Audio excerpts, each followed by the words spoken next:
Konnichiwa, what's up sa inyo mga ka-Osunuso? Ngayon ay may sasabihin akong bad news sa inyo. And yun nga, may ginawa kong vlog nung kahapon and hindi ko siya ni-upload kagad sa YouTube. And yun nga, kasi na-delete kagad yung file ko nung video yon. And yun nga, medyo malungkot kasi hindi ko ni-upload yun. Sayang, maganda pa naman nung ginawa kong yun, pero wala, na-delete. Di ko alam bakit na-delete. Di ko alam din kung bakit nawala dun kagad sa gallery ko, and yun nga. So, sad tayo dyan. Pero, ang content natin ngayon ay student at home. Yan. First subject is values education. So, yun nga, in-announce yung mga awardees, yung may with honors, yun, ganun nga. And fine, nakasama ko doon sa with honor, and thank you very much. So, dahil napasama ko doon sa with honor, yung first quarter is yun yung may honor ako. And second quarter is wala pa, hindi pa pinapakita or hindi pa ina-announce kung kailan ipapakita yon. And sana nandun din ako or nandun pa rin ako sa with honor na yon. And yun nga, and diretso rin lesson namin doon. Tapos may binigay kagad sa amin na performance task number 1, and gagawin namin yun kagad. And next week ay deadline nun. So, yan. Magbabalik na tayo kasi time na, and yun nga. Second subject na namin. So, yun. Bye.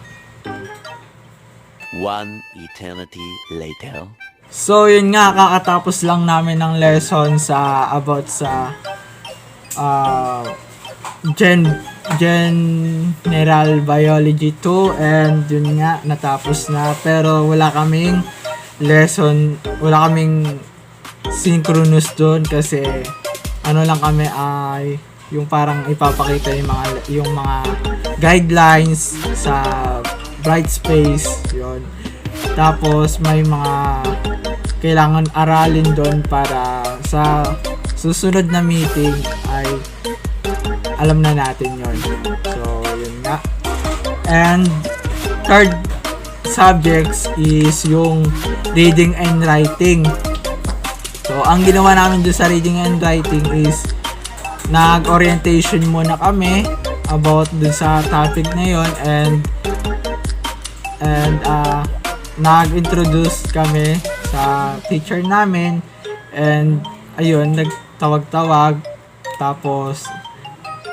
Pagkatapos nun ay nag-lesson na din kami kagad. So, yun nga, yung lesson namin is about dun sa mga reading or yung paggawa ng essay writing, ganon, etc.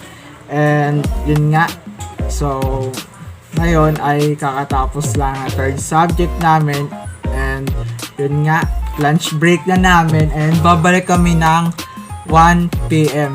So, yun nga, meron pang oras para makapag-ready ulit and makapag-vlog ulit. So, yun nga. Tapos, ngayon ay kakain muna ako kasi kanina pa ako gutom. Kasi yun nga, sorry sa inyo, na-delete yung Valentine's vlog ko. So, sorry, pasensya na. And then ngayon, may nire-ready ako ngayon na commission or yung binibenta kong portrait drawing. So, ito siya.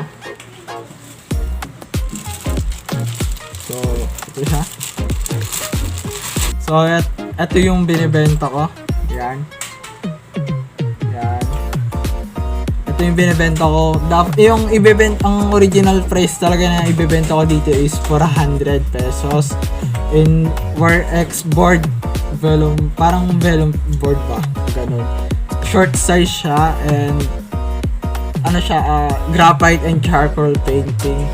Yan.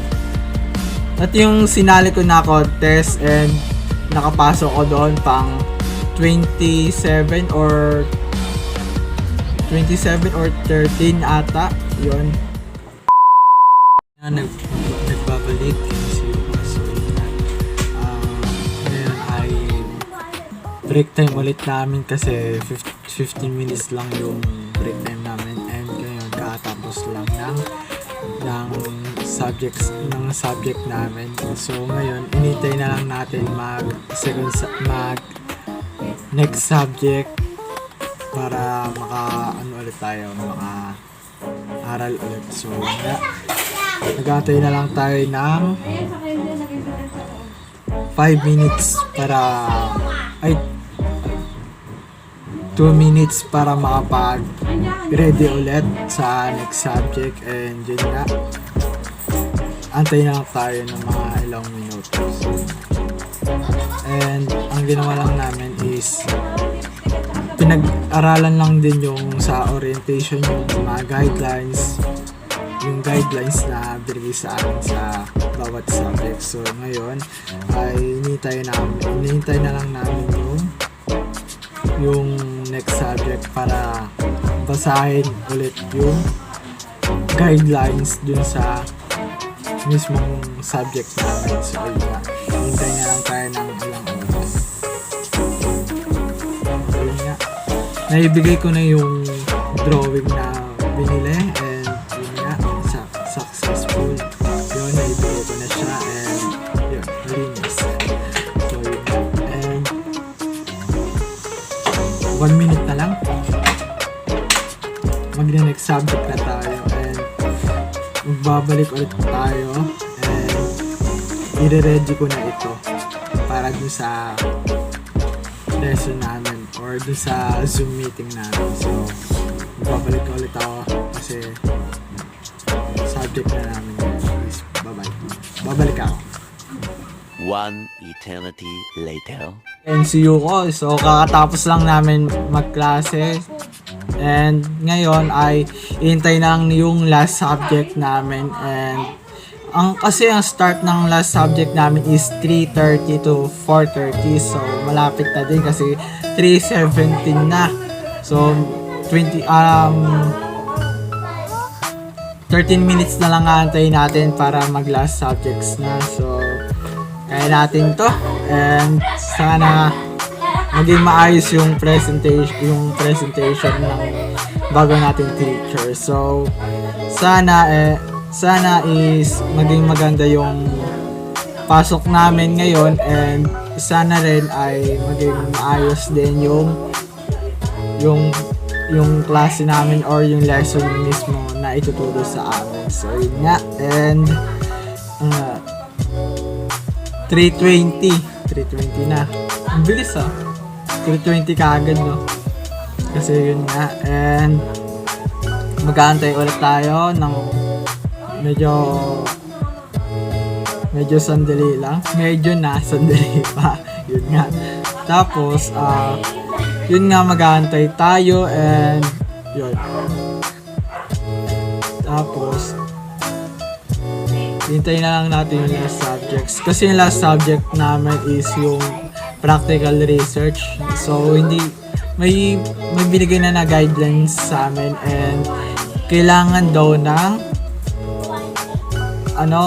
create or your own group mates. So, kailangan daw ng 8 members. So, wala pa kaming grouping. So, wala pa ako kung sino yung group ko or sino yung ka-members ko. So, wala akong maisip kung sino yung magiging grupo ko. So, yun nga. Bahala na mamaya kung sino yun, kung ano yung grupo natin. Yun. Pero, kaya natin to kasi sa susunod na araw or linggo or weeks or kailan may na tayo, thesis statement, essay, tapos defense, yon. Kailangan natin yon. So kailangan natin pag-aralan yun na maigi kasi yun nga, kasi may defense kami through online classes. So susubukan natin yung Ganun. Kasi ang hirap din kasi ng online classes na defense tayo about dun sa thesis na topic natin. So, kailangan natin ayusin and yun. So, ano na? 3:22. Malapit na, 8 minutes na lang. Start na ulit ng class namin and magbabalik ulit ako kasi kailangan na natin i-ready ulit yung gagamitin natin pang Zoom meeting. So, magbabalik ulit ako. A few moments later. Natapos lang ng last